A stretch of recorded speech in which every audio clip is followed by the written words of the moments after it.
Eu vou falar no microfone hoje porque como vai ir para o YouTube, né, vai ser passado online, então se eu falar sem microfone fica muito ruim depois quando for editado. Já está gravando, Jerônimo? Então, bom sábado a todos aqueles que estão nos assistindo ou nos assistirão em algum momento. Quero dizer para você que é uma bênção e uma satisfação muito grande falar para você nesta manhã de sábado, hoje dia 10 de dezembro de 2026. Em algum momento você terá acesso a essa informação e que Deus o abençoe e que a informação seja relevante para a sua vida. Agora, bom sábado a todos aqueles presentes aqui nesse sábado. É uma satisfação muito grande estar mais uma vez aqui com vocês no sábado de manhã para compartilhar um pouquinho a palavra de Deus. Como já falei, hoje, sábado, dia 10 de dezembro de 2026. Ah, janeiro. Muito obrigado, Verônica. Ato falho. 10 de janeiro de 2026, acho que falei dezembro na gravação, né?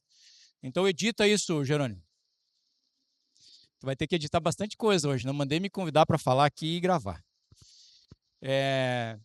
Queridos, início de ano e nós fazemos novos projetos, nós falamos aqui de gratidão, de bênçãos de Deus, e existe uma renovação, aparentemente, das energias, e isso me traz reflexões.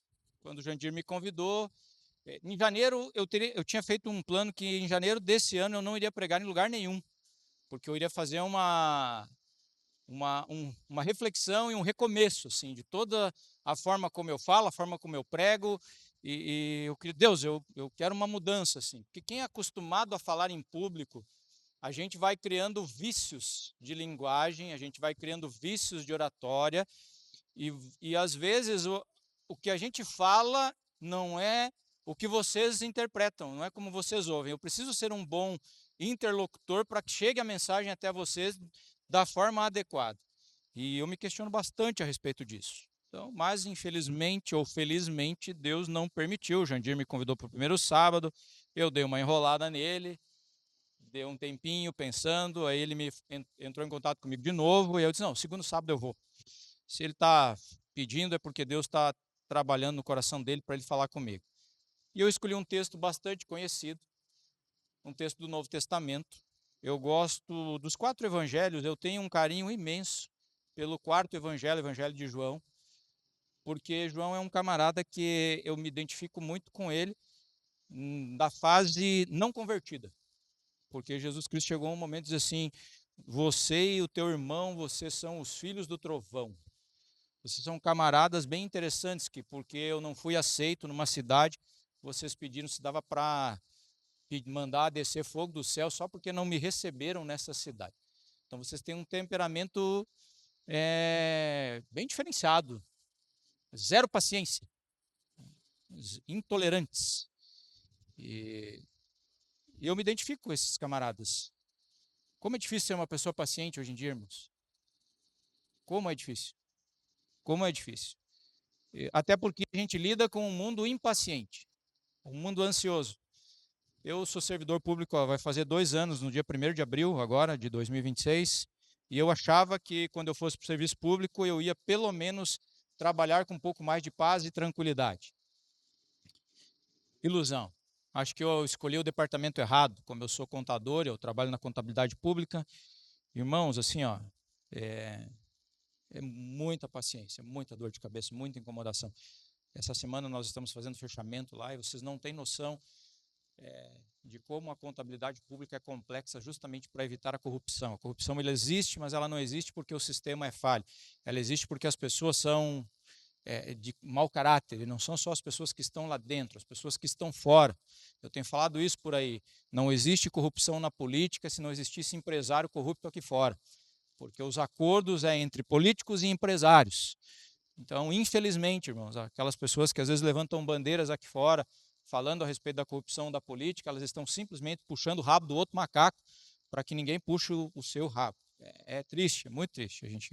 Então, o sistema trabalha de uma forma, e eu que trabalho lá com a prestação de contas e contabilidade, então o sistema trabalha para que nada aconteça de errado. E isso dá muita dor de cabeça. Muito. Mas ninguém me obrigou a estar lá, eu escolhi, portanto, ter paciência nesse ambiente é um teste bastante grande para mim. E é por isso que eu escolhi a temática dessa manhã, eu gosto do apóstolo João. O apóstolo João, ele começa trabalhando o evangelho dele, vai ser o capítulo 15, mas eu vou introduzir aqui, porque o evangelho de João, ele é um evangelho, de uma palavra um pouquinho difícil, ele é um evangelho sui generis, ele é diferente dos outros três. Os outros três, eles falam dos atos de Cristo, mas João ele vai trabalhar a divindade de Cristo desde o primeiro capítulo. Tanto é que ele diz que Jesus Cristo é o verbo. E quando João retrata as falas de Jesus no seu livro, ele faz uma referência que às vezes a gente não se dá conta, que João faz uma referência muito grande ao Deus do Êxodo nas falas de Jesus Cristo. E Jesus vai se identificar no Evangelho de João com o Deus do Êxodo. Porque lá em Êxodo 3, 14 e 15, quando Moisés tem um encontro com Deus na sarça ardente, Moisés tem o diálogo ali entre ele e Deus, e chega um determinado momento que Moisés diz assim, mas como é que eu vou te apresentar quando eu chegar diante do povo de Israel? E aí Deus responde com duas palavras, um pronome e um verbo. Ele diz assim, diga a eles que eu, isso é uma das palavras mais conhecidas da Bíblia, eu sou. E quando Jesus Cristo vem e ele se estabelece aqui o seu ministério, há uma grande dificuldade da compreensão, principalmente da sua audiência, os religiosos da época, de quem Jesus realmente era. Tanto é que chega um determinado momento em que ele pergunta para os apóstolos, o que dizem por aí que eu sou? Daí, dizem que você é Elias, papapá.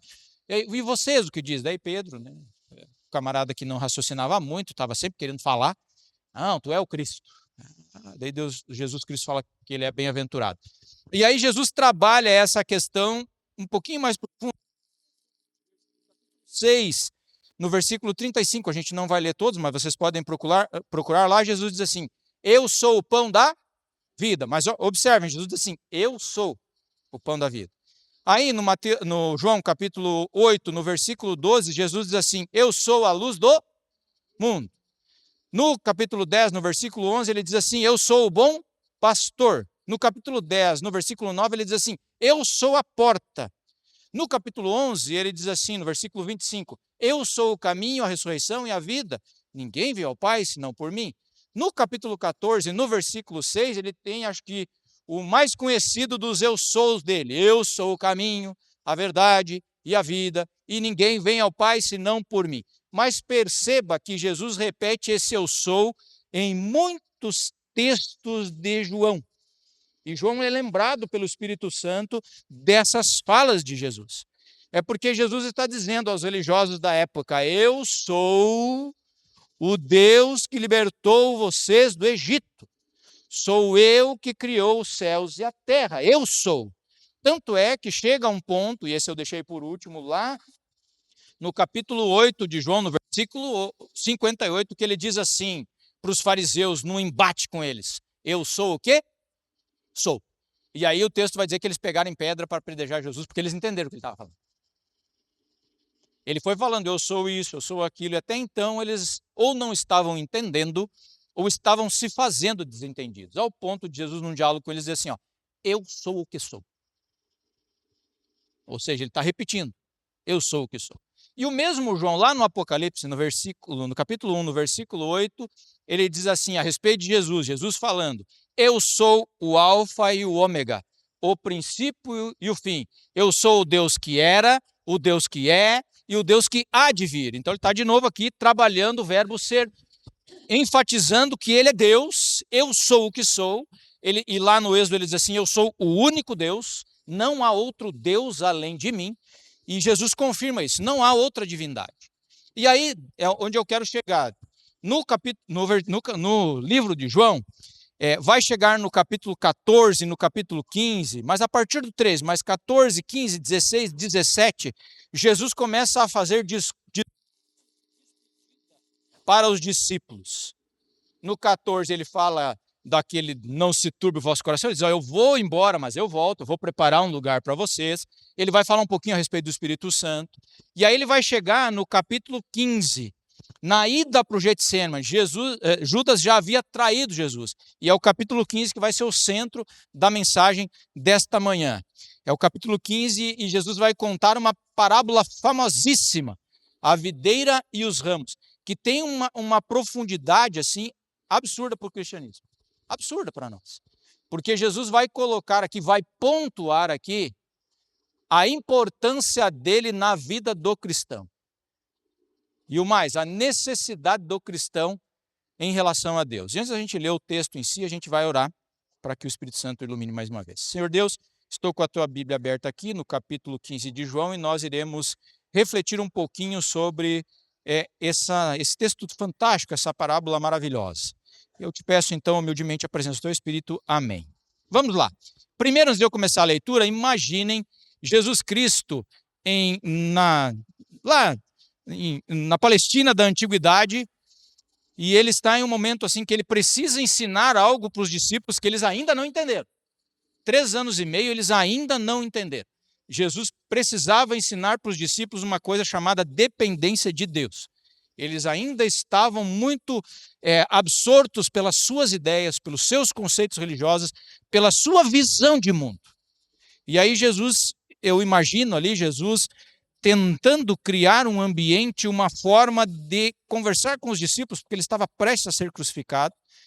E aí ele olha, eles estão indo para o Getsemane já, Jesus sabia que nas próximas horas tudo iria acontecer, e ele olha uma plantação de uva. E logo o Espírito Santo dá um insight em Jesus, porque para nós o ensino fica um pouco difícil, porque nós não estamos vendo, nós não vivemos com parreiras de uva no contexto de lá. Então, isso dificulta um pouquinho, mas eu quero levar você assim. Imagine uma parreira de uvas e aí Jesus vai começar o seu discurso e a gente vai tentar analisar aqui verso a verso. Eu fiz um esboço, geralmente eu prego sem esboço, sermão, mas aqui eu queria detalhar bem, então eu optei por fazer o esboço. Então, o versículo 1 do capítulo 15, Jesus deixa bem claro, é mais um eu sou, esse eu sou eu deixei para agora. 15:1, Jesus começa, eu sou. Eu sou. E ele diz assim, eu sou a videira verdadeira. E o meu pai é o lavrador. Então aqui ele começa dizendo assim, eu sou a videira verdadeira. Ele não diz assim, eu sou como uma videira verdadeira. Ele diz assim, eu sou a videira. Portanto, Jesus já resume aqui dizendo, não há outra. Ou seja, eu sou a única. E Jesus, como a videira verdadeira, ele está dizendo assim, eu sou a fonte da vida. Tanto é que videira, o substantivo videira, pode vir do radical vida, vide. Então Jesus está dizendo, eu sou a fonte da vida. Do ponto de vista cristão e do ponto de vista humano, acho que aqui vai ficar melhor agora. Do ponto de vista cristão e do ponto de vista humano, não existe outra fonte de salvação. Não existe. Jesus é a única fonte, é isso que ele está dizendo. Não existe outra fonte de poder espiritual. Não existe. Não existe nenhuma meditação transcendental, não existe cristais. Agora, início do ano, as pessoas pulam 7 ondas, as pessoas botam grãos de lentilha na carteira, as pessoas, uns chegam, o absurdo, eu estava olhando isso, de virar de quadril para a lua, para mim não falar uma palavra inadequada aqui, né? Viram lá para a lua à meia-noite, porque isso é símbolo de prosperidade. Aqueles que têm as crenças indianas, têm aqueles elefantes na sua sala, eles pegam os elefantes e também viram de quadril para o sol, para a lua, porque isso significa que vai chamar muito dinheiro. E a Bíblia está bem clara aqui, dizendo que eu sou a videira verdadeira. Eu sou a fonte da salvação, eu sou a fonte do poder espiritual e não existe outro meio de frutificar. Jesus está dizendo isso. Só que Jesus ele está dizendo que ele é única e exclusivamente a videira. Ele não faz todo o trabalho. E aí vem, por isso que nós cantamos o hino Graça, porque tem uma frase, uma estrofe desse hino, um pedaço de uma estrofe desse hino, que havia imensa separação entre a raça caída e o Deus do perdão. Mas Cristo fechou o abismo. Então, não havia ligação mais. Então ele diz assim, eu sou a videira verdadeira, mas o Pai faz uma função também. Olha só, aqui no versículo 1 a gente já aprende bastante. Eu sou a videira e o Pai é o quê? O Pai é o lavrador. Então, nós não podemos nos esquecer que quem cuida da videira é o Pai. Jesus é a videira E nós estamos, então, a gente vai ver depois, nós estamos aqui nesse contexto sob os cuidados do Pai. Então, nós estamos sob as mãos divinas. Então, Jesus está ensinando para os discípulos e se aplica a nós hoje. Eu sou a videira, eu sou a fonte da vida, da salvação, de frutificar, mas não, vocês não estão só comigo. O Pai também se preocupa, mas o Pai é o lavrador. Quantos aqui trabalham em alguma... Isso aqui tem daqui a pouco uma parreira de uva em casa? Não sei, talvez tenha. Tu tem, Jerônimo? O lavrador, ele tem um processo que é um processo lento e às vezes doloroso. Ele tem que observar como funciona e ele tem que tomar atitudes, às vezes, de remover o que está sobrando ali. E aqui nós vamos ter a função do Pai, que nós já iremos passar agora para o versículo 2, porque eu não tenho muito tempo, que é o processo de poda. E o versículo 2 assim, diz, todo ramo que estando em mim não der fruto, ele o corta.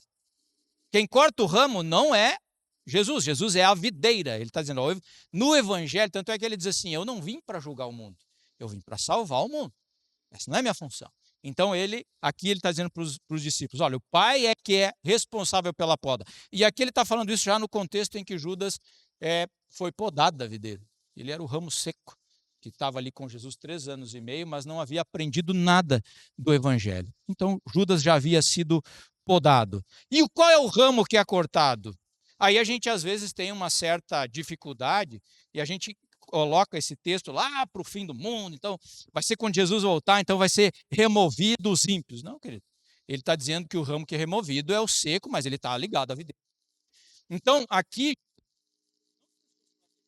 ele está falando de pessoas que estão dentro da igreja, porque ele diz assim, todo ramo que está em mim, mas não frutifica, ele o corta. E aí agora eu faço o questionamento, e vocês não precisam responder se não quiserem, mas não é para responder, é só uma pergunta provocativa para a gente pensar. Mas o que é frutificar? E aí eu elenquei alguns elementos aqui que podem ser fruto. O primeiro, nós estamos começando um novo ano, e quantos de nós fizemos uma reflexão se o nosso caráter é um caráter transformado? O que é o caráter? Eu já falei sobre isso aqui. O caráter é o conjunto dos nossos hábitos, é o conjunto dos nossos comportamentos. Esse é o nosso caráter. E aí, no ano de 2025, se eu fizer uma retrospectiva, como eu comecei 2025, como eu terminei 2025 e como eu estou hoje, dia 10 de janeiro de 2026, como eu estou hoje? O meu caráter tem sofrido transformação? O fruto é obediência. Como nós falamos aqui da palavra de Deus, eu estudo a palavra, eu conheço a palavra, mas eu obedeço a palavra. A Val falou muito bem aqui a respeito da saúde. Se eu que eu tenho comido em demasia, mesmo que eu coma alimentos saudáveis, que vai provocar no dialeto, não seria no vocabulário baiano, empachamento, estou empachado, no vocabulário gaúcho, empanturrado, não importa o adjetivo, o que importa é o que significa isso. Então, se eu já sei disso, que isso vai prejudicar, e eu sei que, como templo do Espírito Santo, eu não deveria mais praticar isso, eu estou obedecendo, eu estou frutificando, eu obedeço a Deus. Entendi que eu não deveria comer tanto, então vou precisar reduzir. Difícil. Irmãos, pensa bem. Isso para mim é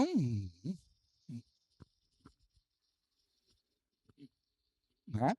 E a gente precisa trabalhar isso. Não, eu já tenho reforma. Que nada. A gente precisa aprender a obedecer a Deus. O que é o fruto? O amor. O que é o amor segundo a Bíblia? Às vezes a gente confunde amor com caridade. Caridade é ajudar os necessitados. Caridade é uma expressão de amor? Mas não é o que a Bíblia realmente fala. A Bíblia aprofunda muito mais, e eu não vou tratar isso agora, porque depois Jesus Cristo vai aqui no capítulo 15. O que é o amor, o fruto do amor aqui? O serviço. A Mari corre o risco de trabalhar excessivamente para Deus, assumir cargos e não conseguir desenvolver um bom trabalho. Então, ore muito a Deus e dizer não, Mari. Não é problema se tu estiver sobrecarregada. Eu disse não. Queriam que eu continuasse como ancião lá na igreja central e eu disse não, porque eu sou tesoureiro, eu sou mordomia, eu sou diretor de patrimônio e eu quero fazer um bom trabalho. Eu teria condições de continuar no ancianato? Claro que teria, mas tem mais pessoas. E se não tem pessoas, lamento, mas a gente não pode se desgastar, porque Existe o burnout profissional, mas eu acredito que existe o burnout espiritual, o excesso de trabalho na igreja. Daqui a pouco a gente se estressa tanto, trabalha tanto, não tem tempo de adorar a Deus. Então, tem que ter esse discernimento também. Bom, se você disser não, você não está sendo... Sabe, a psicologia fala, né, Val? O poder do não. O não, ele é libertador, o não, ele é saudável.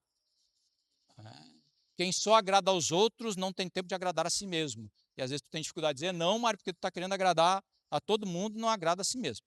E isso é prejudicial do ponto de vista emocional e espiritual também. Ó, vão para o barco, atravesse o mar, que eu quero ficar aqui sozinho orando. Ó, vão.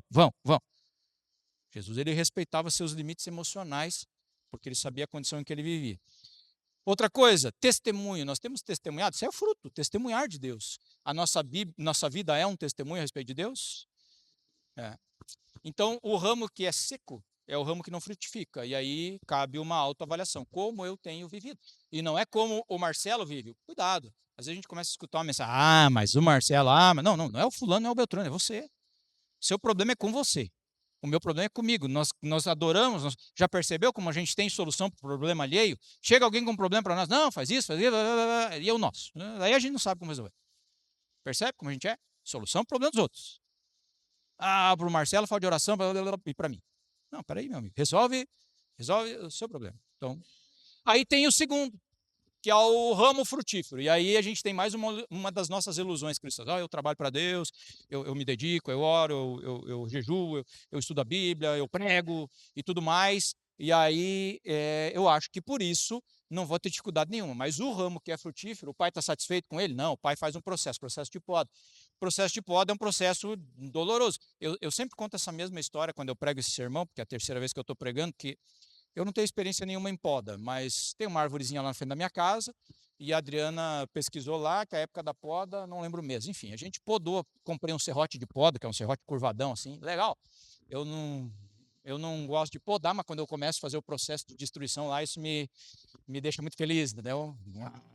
Motosserra, essas coisas assim, não gosto de ficar muito perto de mim. Então, sou eu, lamento. Se me chamarem para construir a igreja, vai ser dificuldade, mas me dá uma marreta na mão, vamos derrubar aqui. Eu estou muito feliz. Então, vou gastar minhas energias, assim. Relaxo quando eu faço isso. Eu podei a dita cuja árvore lá, e essa árvore, queridos, ela chorou durante umas 3 semanas. Foi muito bom podar, mas depois foi um trauma olhar. Todo dia que eu levantava de manhã, estava aquela árvore chorando lá. Pingando. E aqueles que conhecem a minha casa, tem um banco na frente da minha casa, assim, a gente senta ali, eu já nem sentava mais no banco. A árvore mexeu com o meu emocional. Acabei com essa árvore chorando aí, rapaz. Mas agora, a árvore está bonita, sabe? As folhas estão mais verdes. Ela fechou umas cachopas de folhas assim muito mais bonitas do que ela estava antes. Os galhos já estavam muito esticados, assim, já estavam uma árvore magricela, meio estranha. Agora está bonita. Então, o processo de poda ele é um processo que é doloroso para aquele que sofre. Mas o processo de poda ele é intencional, ele é um processo para que se produza mais fruto, para que o ramo ele frutifique mais. E nós precisamos estar dispostos ao processo de poda. E o processo de poda dói, porque é algumas coisas. Deus removendo hábitos. Tem hábitos que nós temos, costumes que nós temos, e nós sabemos que não são adequados. E às vezes Deus tem que gerar o processo de poda de uma forma dolorosa. Vai ser doloroso às vezes. Então, porque se a gente insiste com um hábito que a gente sabe que não é adequado, às vezes Deus tem que causar uma doença na gente para abandonar esse hábito. E não é Deus causando, na verdade, a gente desobedecendo às leis que ele colocou em nós. Deus vai dar um jeito, porque ele está podando. As atitudes.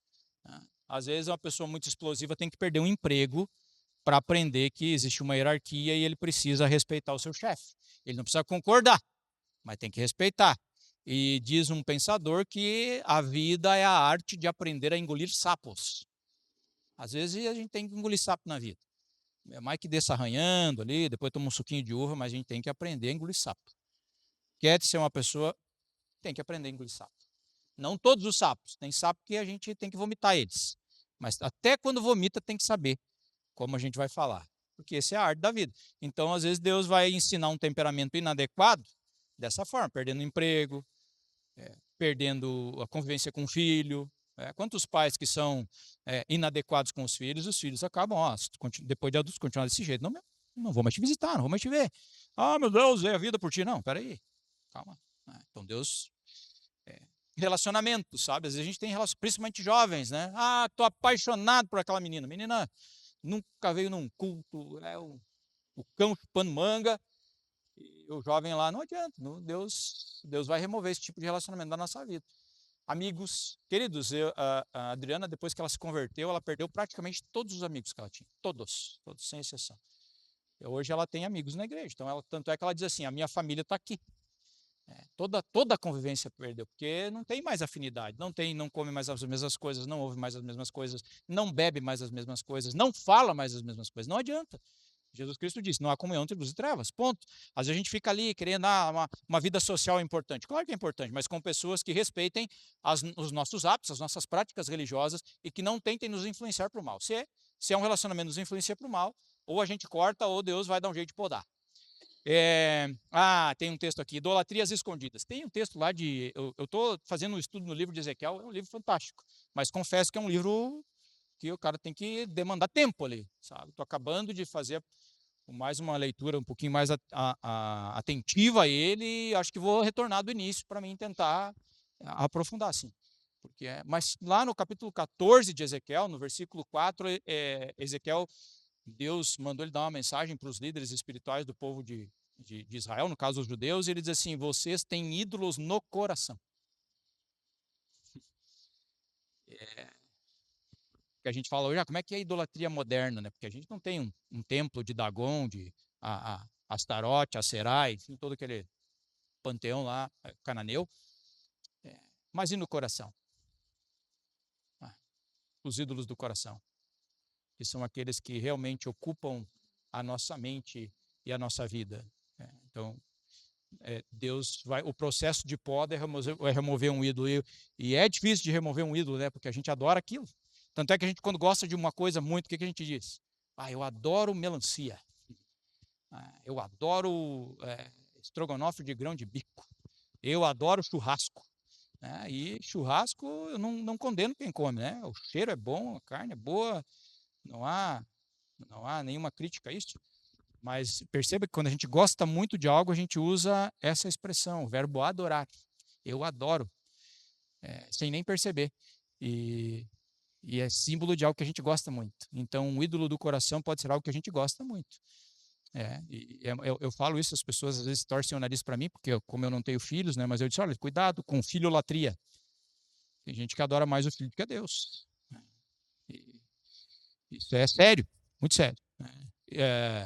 Esposa-latria, né? Esposa-latria, tem gente que tem o cônjuge acima de Deus. Trabalho-latria. Tem que ter. Aí Jesus vem para o ensinamento central do texto. Isso aí. No versículo 4 até o 7, eu vou ler. Permaneçam em mim e eu permanecerei em vocês. Como o ramo não pode produzir fruto de si mesmo e não permanecer na videira, se não permanecer na videira, assim vocês não podem dar fruto se não permanecerem em mim. Eu sou a videira, vocês são os ramos. Quem permanece em mim e eu nele, esse dá muito fruto, porque sem mim vocês não podem fazer nada. Se alguém não permanecer em mim, será lançado fora, a semelhança do ramo, e secará, e o apanham, lançam no fogo e o queimam. Se permanecerem em mim, e as minhas palavras permanecerem em vocês, pedirão o que quiserem e lhes será feito. Olha só, Jesus deixa bem claro, não existe fruto sem permanência. O fruto, o ramo, ele só é importante se ele produzir fruto. O ramo infrutífero não serve para nada, tanto é que ele vai dizer, vai ser lançado no fogo, vai ser lançado fora. Aqui ele está fazendo uma alusão a juízo. E aqui eu quero estabelecer um vínculo, ele diz assim, sem mim vocês podem fazer algumas coisas. O que ele diz? Nada podeis fazer, nada. Ele está abrangendo aqui do ponto de vista espiritual. Então a gente não pode fazer nada. Nós não podemos vencer as tentações sem Cristo. Além que algumas coisas. Nós não podemos amar. Nós não amamos sem Cristo. Quer que eu dê um exemplo? O nosso amor, ele é totalmente egoísta. Vou dizer um exemplo. O homem, quando ele leva uma flor para a mulher, levou a flor, achou agora que vai estar tudo certo. Aí levou a flor de meio-dia, quando ele chegou de noite, ela reclamou porque ele deixou o sapato dele num lugar inadequado, lá, ou deixou a toalha em cima da cama. Ela reclamou por isso. O que ele pensa? Ou os outros não pensam que nem eu? Porque eu penso, poxa vida, trouxe uma flor meio-dia, agora já está me enchendo o saco porque eu deixei a toalha em cima da mesa. Tu pode até não falar, mas tu vai pensar. Sabe por que tu pensa? Porque o teu amor é egoísta. Tu acha que porque tu deu a flor para ela, ela agora não vai reclamar do que está atirado, do que está desorganizado. Então você não ama. Você faz uma troca. Mas no externo, aqui na roupinha, eu amo minha mulher, levo flores para ela. Percebe? Estou dizendo um exemplo bem clássico. Poderia citar coisas das mulheres também? Poderia. Vocês também? Eu cozinhei para ele a melhor comida. Hoje ele nem me elogiou, não dá bola para mim, não me ama mais. Espera aí, meu amigo. Minha amiga, você cozinhou para ele porque você ama esse homem. Se ele vai elogiar a tua comida ou não, pode acontecer, pode não acontecer, mas não é por isso. Então perceba que a nossa forma de amar é totalmente egoísta, é totalmente baseada em nós. Eu amo desde que me ame de volta. Eu amo desde que me recompense de volta. Se tu começa a não me recompensar, eu tenho problema. E é por isso que Jesus disse: olha, nada vocês podem fazer. Vocês não sabem nem amar a própria mulher, nem amar o próprio marido, nem amar o próprio filho. Porque, quer ver um exemplo? Eu te criei, agora tu não vem me visitar, agora tu não me abandonou, porque não sei o quê. Tu criou o filho para o mundo, amigo. Abençoa ele e diz assim: eu estou aqui, minha casa está aberta, mas vai para o mundo, seja feliz. Se você me ligar uma vez por semana, tá bom. Se você me ligar todo dia, tá bom. Se você me ligar uma vez por mês, tá bom. Eu continuo te amando, porque é dessa forma que Deus nos ama.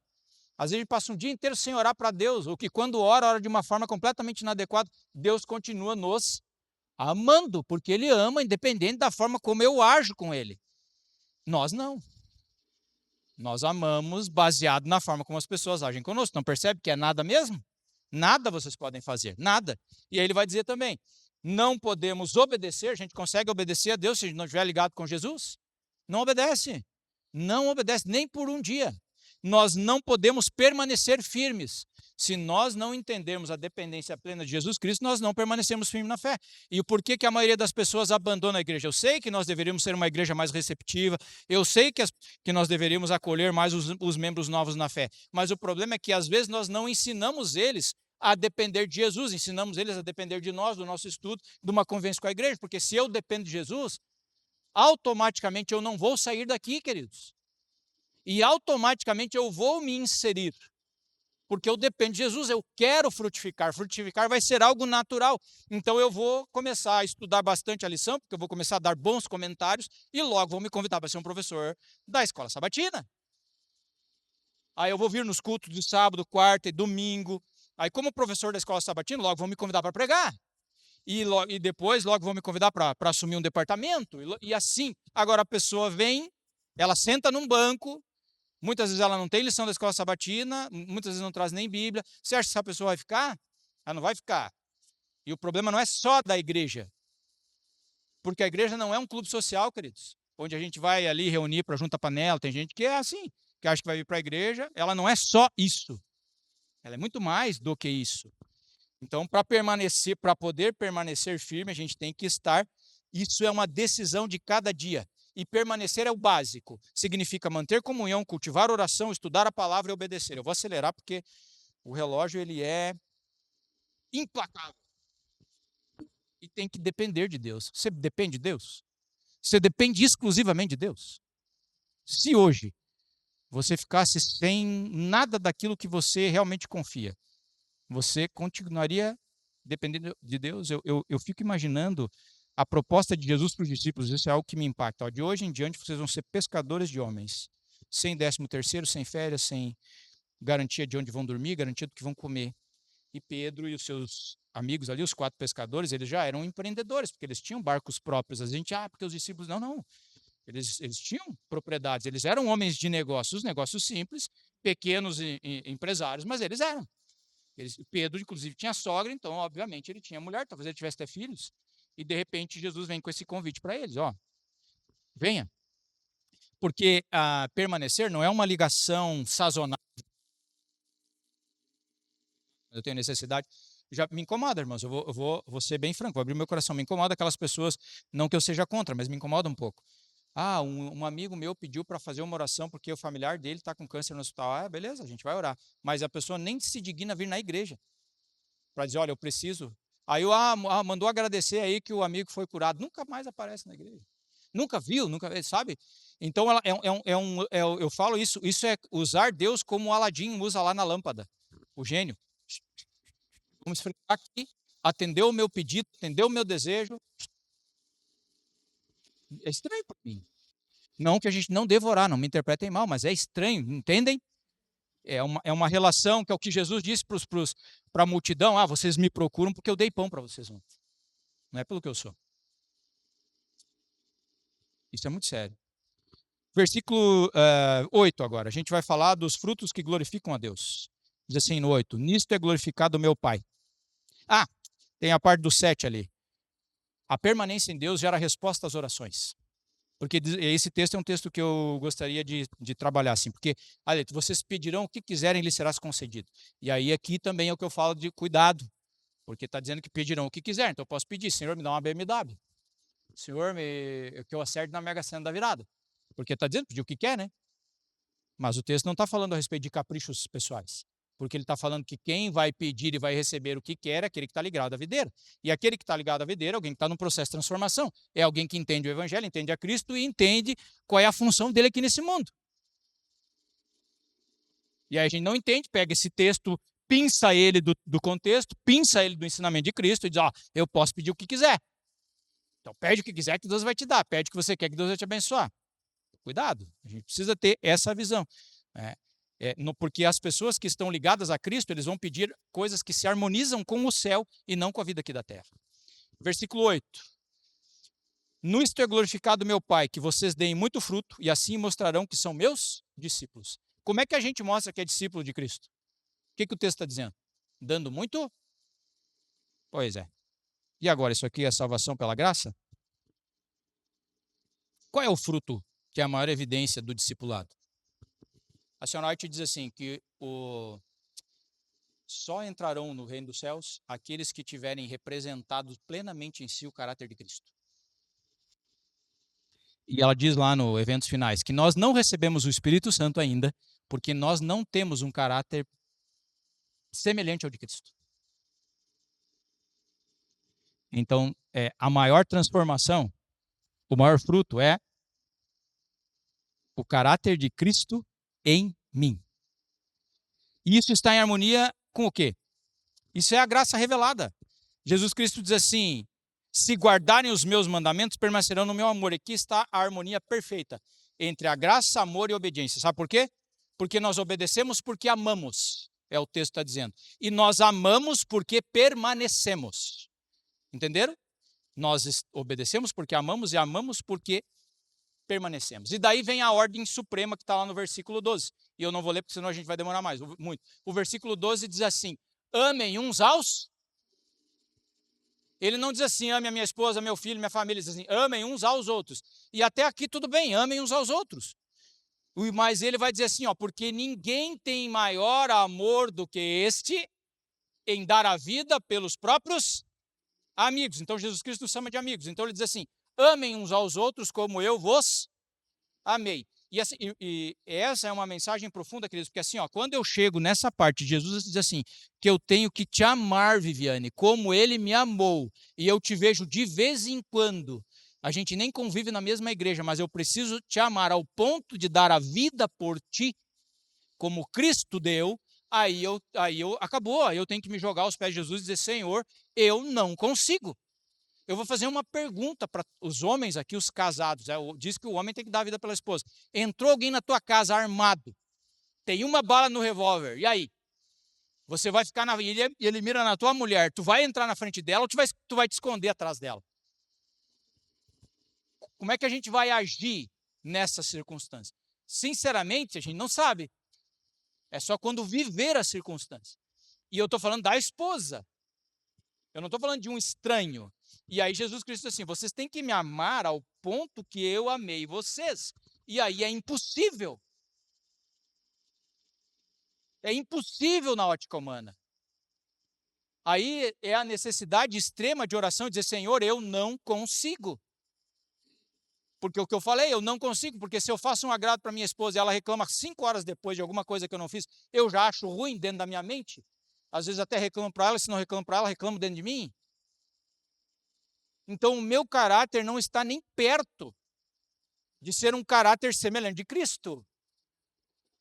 Exatamente, porque quando nós fazemos boas ações, a caridade, queridos, a caridade, eu não sou contra, eu sou totalmente a favor, tanto é que eu estou na frente dos mercados pedindo comida.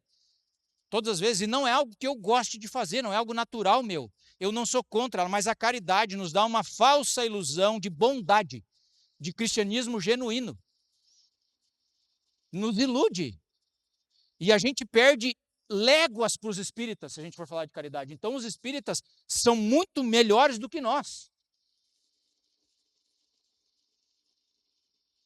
E gente que nem é cristão é muito melhor do que nós, no quesito caridade. Gente que é ateu é muito mais generoso do que nós. Então, não é esse o ponto. E às vezes a gente acha que esse é um dos maiores pontos. E não estou dizendo que não é para fazer, Jesus fazia, alimentou a multidão. O problema é quando nós restringimos e nós achamos que somos muito bons pelo que fazemos. Aí quando Jesus diz assim, olha, o que vocês precisam é amar uns aos outros, como eu amei vocês, acabou a história. Acabou a conversa. Eu tenho que dizer para Deus, eu não consigo. Então eu preciso ser transformado pela tua graça. Porque eu não consigo. Jamais daria vida por um estranho. Não sei se daria vida por um amigo. E tu deu. Então tu está me pedindo algo. Por isso que ele diz, permaneçam na videira. A única forma de vocês darem fruto é se vocês permanecerem na videira. A ordem suprema de amar uns aos outros, como ele falou, é essa que é a maior dificuldade que nós temos. E aí ele diz assim, vocês foram escolhidos, versículo 16, 17, agora eu vou acelerar. E fomos escolhidos para quê, queridos? Para dar fruto e testemunhar. Para permanecer e para amar. É para isso que a gente foi escolhido por Deus. E aí a gente acha, e aí a nossa ilusão, né? E aí ele vai aprofundar a questão, que ele vai lá para o versículo 15, 18 a 25, esse vocês vão ler em casa. E aí a gente acha assim, não, eu sou uma pessoa boa, vou ser transformado por Jesus Cristo, meu caráter vai ser um caráter semelhante de Cristo, e aí o mundo vai me aplaudir. E aí Jesus Cristo vai dizer lá, que o mundo vai fazer o quê com aquele que é transformado por Cristo? Vai o quê? Pois é, aqui é o contraponto, né? Você vai amar ao ponto de dar a vida e você vai ser odiado por isso. Porque é o processo. Jesus Cristo ressuscita Lázaro lá no capítulo 11 e ele diz assim, eu sou a ressurreição e a vida. E os religiosos dizem o quê? Nós temos que matar Jesus e Lázaro, porque vai ter problema. Uma pessoa ama ao ponto de ressuscitar outra, dar o poder, dar a vida. Jesus Cristo é a essência máxima do amor. E a distorção humana é tão grande, o cérebro humano está tão distorcido que, opa, vou matar. Cabe na tua cabeça matar alguém por ter ressuscitado uma outra pessoa? Cabe na tua cabeça isso? Mas pessoas como eu e você fizeram isso.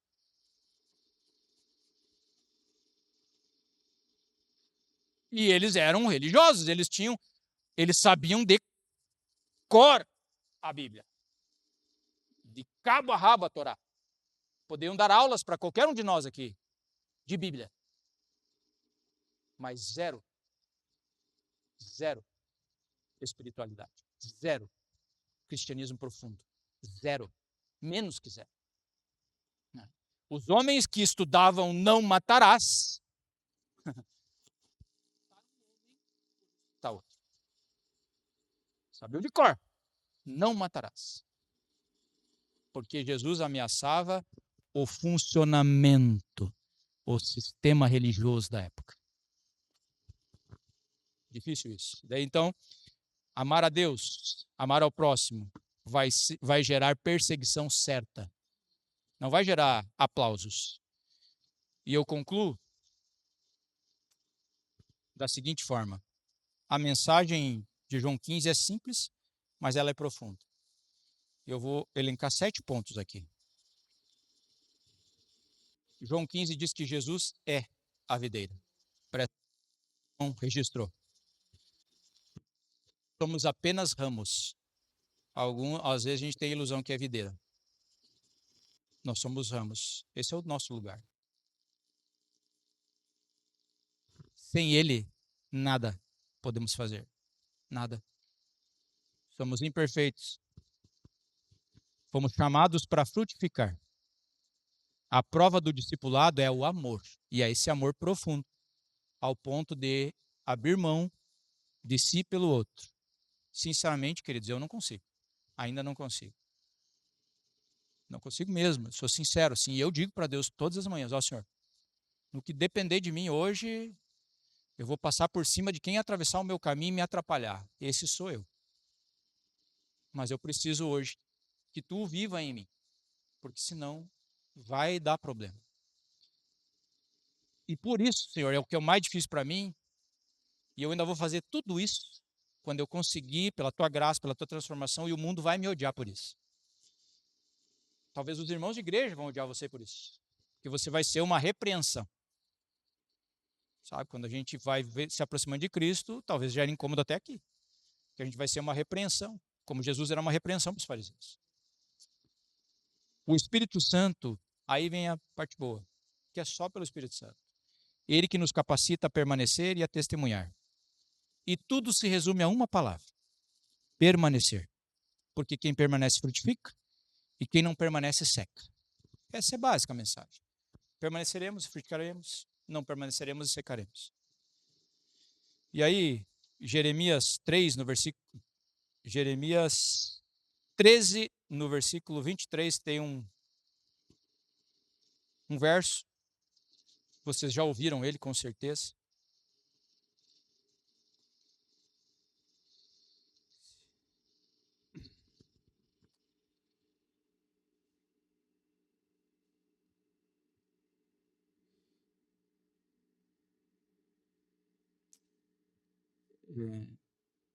O profeta escreveu, inspirado por Deus, assim, aqui no contexto do povo de Israel e os problemas deles com a idolatria, né? E aí ele diz assim: será que o etíope pode mudar a sua pele, ou o leopardo as suas manchas? O etíope é uma pessoa negra. Alguém pode mudar a cor de pele? Branco, negro, amarelo? Mesmo que queira? Não pode. Apesar que pode fazer um tipo de tratamento aí, mas vai gerar problemas. O leopardo pode mudar suas manchas? Não pode. Se fosse possível, também vocês poderiam fazer o bem, estando acostumados a fazer o mal. Esses somos nós, queridos. O que o profeta está dizendo aqui? A nossa natureza é fazer o mal. Assim como o leopardo não muda as manchas e o etíope não muda a cor, nós não fazemos o bem por nós mesmos. Nós necessitamos de um milagre, uma transformação na nossa vida. E esse milagre é a morte do eu, para que Jesus Cristo viva em nós. O meu apelo nessa manhã é o seguinte: se hoje você deseja dizer: Senhor, eu quero permanecer na videira, quero frutificar para a tua glória, quero ser teu amigo, então entregue-se a Ele agora. E Ele promete: permaneça em mim e eu permanecerei em você. E Ele é fiel para cumprir. Queremos nós, de verdade, profundamente fazer parte disso?